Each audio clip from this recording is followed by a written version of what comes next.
ہمارے ملک کے ایک صدر تھے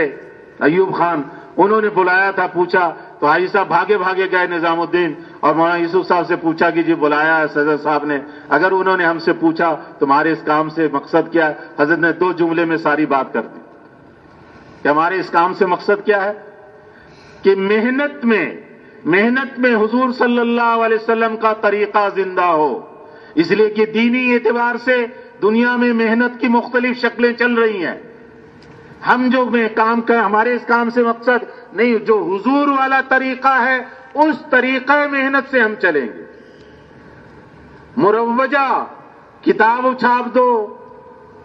مختلف اشتہارات کے ذریعے سے، مختلف اور طریقوں کے ذریعے سے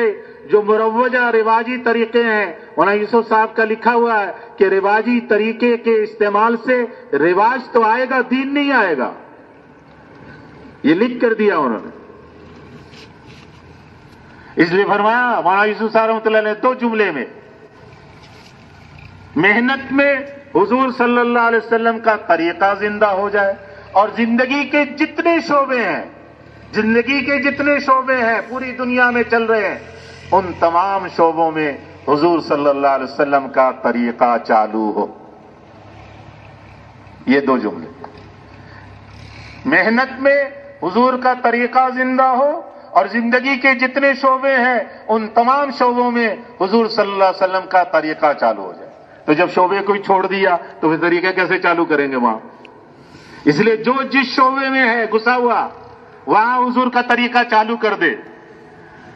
وزیر وزارت میں چالو کر دے، ملازم ملازمت میں چالو کر دے، ڈاکٹر ڈاکٹری میں چالو کر دے، انجینئر انجینئری میں چالو کر دے، اسکول کا طالب علم اسکول میں چالو کر دے، اسکول کے اساتذہ وہاں چالو کر دے، یونیورسٹی والے یونیورسٹیوں میں چالو کر دے، ساری جگہ سے بے دینی کی فضا ختم ہو جائے گی۔